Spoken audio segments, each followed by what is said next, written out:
Evolución del capitalismo mundial. Avances y retrocesos. Joaquín H. Vela González. La conclusión de la Segunda Guerra Mundial permitió 25 años de crecimiento económico en la mayoría de países del mundo.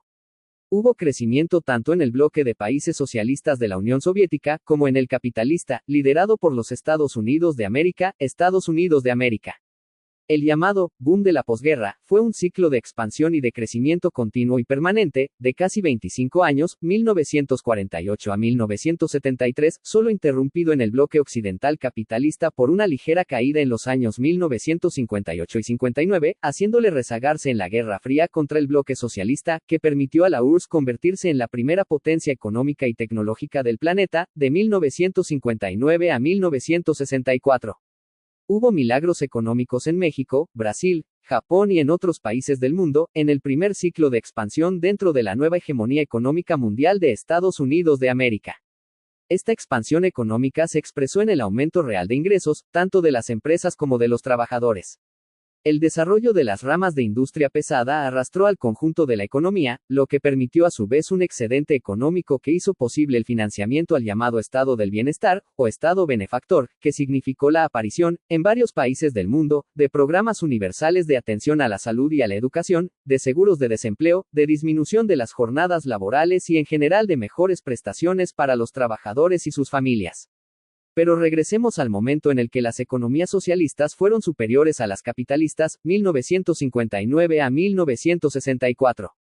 El Kurz ucraniano Nikita Khrushchev, líder de la URSS, no solo llegó a desestalinizar y democratizar a la Unión Soviética, sino a reparar de inmediato los errores de los manejos económicos de Stalin, que habían provocado la muerte de millones de personas por hambruna, por agotamiento o por represión, ante lo cual Khrushchev reinstaló la NEP de Lenin y del otro economista ucraniano Grigori Zinoviev, la nueva política económica de la URSS, que de 1921 a 1928 también representó a la economía de más crecimiento del mundo. Al respecto, Kennedy reconoció, en 1961, la derrota económica y tecnológica de Estados Unidos de América ante la URSS, y se preguntó qué es lo que están haciendo bien en la URSS y que en Estados Unidos de América debemos aprender, y él mismo se apresuró a contestar, la rectoría económica del Estado, para fomentar al desarrollo y a la industrialización acelerada. Y así lo hizo, pero lo combinó con una agresiva declaración colonialista de guerra por los mercados internacionales fuera de Estados Unidos de América.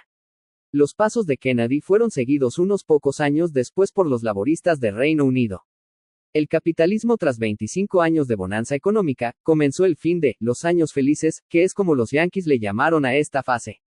El preludio lo dio Richard Nixon en 1971, cuando anunció el fin del acuerdo de Bretton Woods de 1944, en el que Estados Unidos de América se comprometían a que todos los dólares que emitieran, estarían respaldados en oro, en un régimen de libre convertibilidad. Estos tratados establecieron un sistema monetario internacional, anclando el dólar gringo al oro, pero las monedas de otros países al dólar de Estados Unidos de América.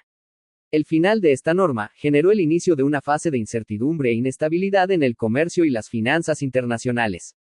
Adicionalmente, en los años 70 se inició la tercera revolución industrial, que consistió en la incorporación de la ciencia al proceso productivo. Este cambio de eje en la capacidad productiva, determinó que solo dos grandes industrias dinámicas, la automotriz y la electrónica, cargarán el peso de arrastrar al resto de ramas, tarea que les quedó grande y no pudieron cumplir, lo cual hizo más lento el desarrollo de esta nueva etapa de la economía mundial. Se iniciaba con ello una caída del dinamismo logrado al final de la guerra, con la participación activa del Estado en la actividad económica. Finalmente, la crisis se inició en los años 1973 a 74. Fue el fin del predominio de las políticas de corte keynesiano y el inicio del modelo neoliberal basado en la contracción del gasto público y el final del uso del efecto multiplicador del gasto público como mecanismo para reactivar la economía. Estos 50 años han sido de ciclos cortos con bajo crecimiento, con una nueva caída en 1980, más la crisis de la deuda en 1984, dando un crecimiento promedio del 2% en los últimos 30 años, destacando, la crisis mexicana, efecto tequila, la asiática, denominada efecto dragón, ambas en los años 90, la crisis.com de los años 2000 a 01, y finalmente la hipotecaria de 2007 a 2009, de origen estadounidenses. La última mantiene postrada a la economía mundial desde su estallido hasta hoy. Un largo periodo, de contracción e inestabilidad económica, de la cual aún no se percibe la luz del final del túnel, y cuál será el futuro de todas las economías que dependemos de este ciclo productivo. El bajo crecimiento, y la consecuente caída de los ingresos, mantienen permanente tensión a las instituciones del estado del bienestar, amenazando con su conclusión o disminución, retirando así los beneficios ganados por la clase trabajadora, que ahora recibe los peores embates por los actuales abanderados de la ultraderecha y el fascismo Javier Milei y Donald Trump, quienes tienen como uno de sus pilares para superar las crisis del capitalismo el bajar y comprimir el ingreso de los trabajadores y demás asalariados, la eliminación de subsidios y ayudas estatales y, en una palabra, la retirada de todos los servicios públicos y sociales. A ese extremo ha llegado el fracaso del modelo de economía de mercado sin regulación y sin rectoría del Estado Nacional.